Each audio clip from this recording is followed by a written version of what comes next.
went in and talked to Mr. Waz. My objective with Mr. Waz was twofold. One, obviously, to get a handwriting exemplar that would certainly lock it down that he was, in fact, the one that wrote those entries, which he never denied.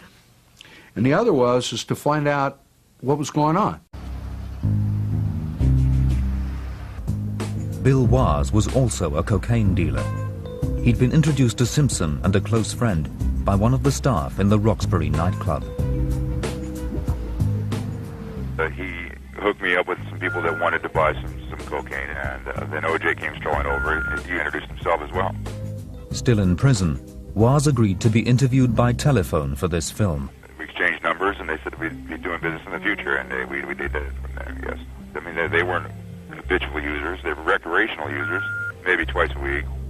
Waz said he delivered cocaine to Simpson and Nicole at the home on Rockingham Avenue. But more importantly, Waz also says he supplied Simpson's friend. It was this same friend who then asked him to follow Nicole and to take pictures of her with any man she met. No private eye, Bill Waz thought that it would be easy money. They asked me if I would do a little surveillance on OJ's ex-wife, see if she was cheating on him with any individual. But she was at that time staying at the Rockingham address. I picked her up there. I followed her around for about a day and a half, and I took some pictures at Tony Roma's off Ventura Boulevard of her kissing a black individual, a man who I later learned was Marcus Allen. Nicole's affair with American football star Marcus Allen had already caused friction. Armed with the rolls of film, Waz met Simpson's friend, who can't be named for legal reasons, in the parking lot of McDonald's on Ventura Boulevard. I believe I turned over the film and got the cash to him at the parking lot in Encino, McDonald's. And 10 days after that, he invited me over to his house. Remarkably, the friend then asked Waz to steal Simpson's girlfriend's four-wheel drive car. Waz was told when and where to take it, even where the keys would be. Shortly after stealing the car, Waz was arrested and jailed for 20 years for a series of armed robberies. But clearly, he knew more about the operation. After getting the basic details, Detective Bert Looper wanted to know who'd hired him.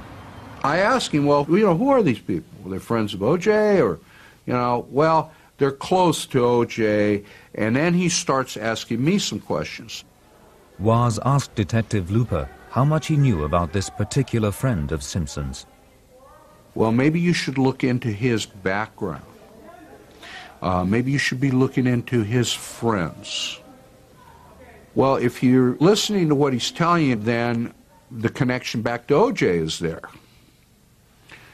All right, so why would OJ want to follow Nicole, and why would OJ's friend hire this dope-dealing drug addict to do it?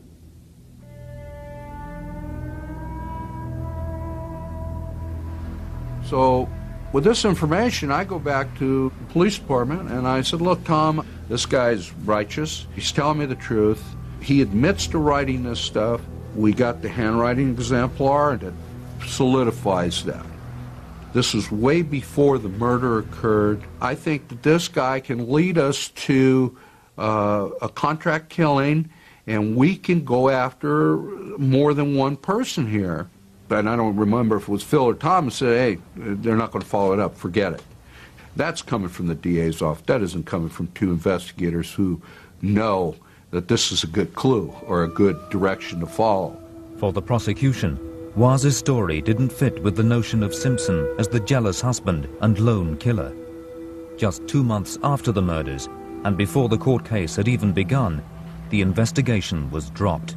While we're all running around trying to get some answers to this, we're told by both sides, another one of those cranks. Guys, don't worry about it. That notebook was made up in prison. It's a forgery. It's a fake. Forget about it. Go on. So, and I'm ashamed to say I was one of the people at the middle of the press corps at that time.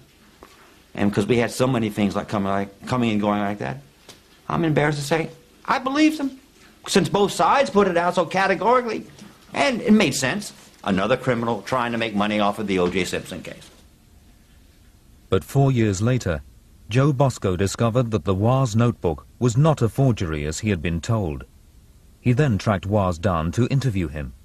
Still in prison, Waz told him the full story. Waz explained that 10 days after handing over the photographs, he had been asked by Simpson's same friend to a meeting for a new assignment. It was venerating rage, how much she caused OJ, how she talked too much about business ventures, her sleeping with a lot of his friends.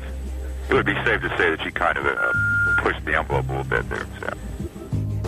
But tonight, he also reveals that Simpson's friend then hired him as a hitman to kill Nicole. Basically made the proposition. Asked him, wanted me to take a certain gun, which he had, which I did not take.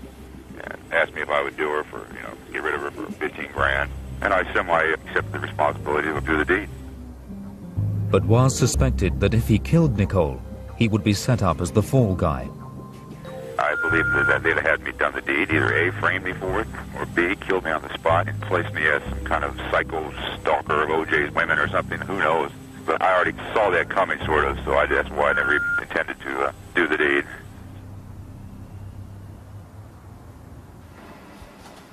Bosco then approached Bill Hodgman, the Director of Special Operations in the District Attorney's Office, who had worked on the case. And I said, Bill, you remember the Waz story? Is it worth following up on? Is it worth my time? And Bill Hodgman said something I'll never forget. He said, Joseph, if they gave me a paid leave of absence, I would do nothing but work the Waz angle. I believe that's where this crime would have been and can be broken. Bosco then brought in a former senior prosecutor to act as Waz's lawyer, who needed to be convinced of his client's story. I wanted to really get inside of his mind. He's a very awesome, intimidating individual, and I wanted to look him in the eye, so to speak, and see what's in it for you.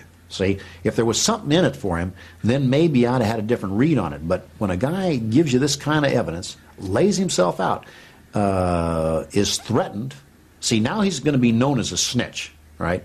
Snitch is not what you want to be in Calipatria. And he was on level 4, which is with the bad of the baddest, okay? Those were the highest killers in prison. That's where he was stationed. So you don't want to be laying yourself out unless you get something. And he wanted nothing. I said, well, what do you want to do this for? It was almost like, I hate to say it, he was an honorable crook. Bill Hodgman in the District Attorney's Office was impressed by the evidence backing up Waz's story. He asked Bert Looper, the detective who had investigated the case first time round, to work with Bosco. They began to look into Simpson's friend. Looper and Bosco discovered that the friend had connections to other illegal activities. They found that Nicole may have become indiscreet about these criminal enterprises, and that she might have been killed to keep her quiet. But a new LAPD investigation of the Simpson case was not a popular move. It was shut down. When you get into embarrassing the department or hurting or tarnishing the image of the Los Angeles Police Department, as the O.J. Simpson case did do, it embarrassed the investigative branch of the Los Angeles Police Department. Bottom line, they don't want that again, all right? Because now they got to deal with the same issues again. They just don't want to know. They don't want to know what really happened. I mean, that's the best way I can put it. I would have loved to have heard, about Waz when it happened. I would have loved to have seen what was the reason why you guys don't want to follow his lead. Can't hurt you.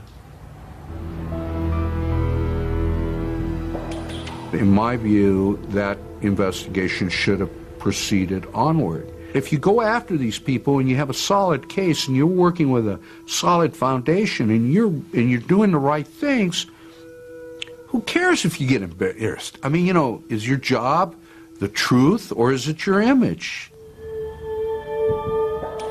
The District Attorney's Office refused to take part in this film. They closed down the Waz investigation twice, despite evidence of a plot against Nicole. They failed to investigate Jason Simpson's alibi. They failed to compare Jason's fingerprints with the 9 unidentified prints found at the murder scene. And in a last and final twist, they have also failed to follow up a forgotten clue from Ron Goldman's shirt, which one of the original trial consultants believes could shed light on the killer. There's 2 patterns that are very significant and quite remarkable on the back of his shirt. And those are grab patterns, bloody grab patterns, meaning that the hand of someone else, not himself because it would be impossible, that have grabbed and twisted the back of his shirt in the mid-back and on the upper left shoulder. Using new scientific techniques, Rod Englert believes that these grab patterns could still identify the killer once and for all. In the last 2 years, there has been a process of getting fingerprints off of cloth with blood as the medium. And yes, this shirt has the possibility of now, even today, even though it's been handled, but I don't think it'll ever be done. This case is closed. Nobody wants to talk about this anymore. A lot of things have happened. There's a lot of water under the bridge, and the jury has already spoken. 5 years on, is it possible that the case could be reopened?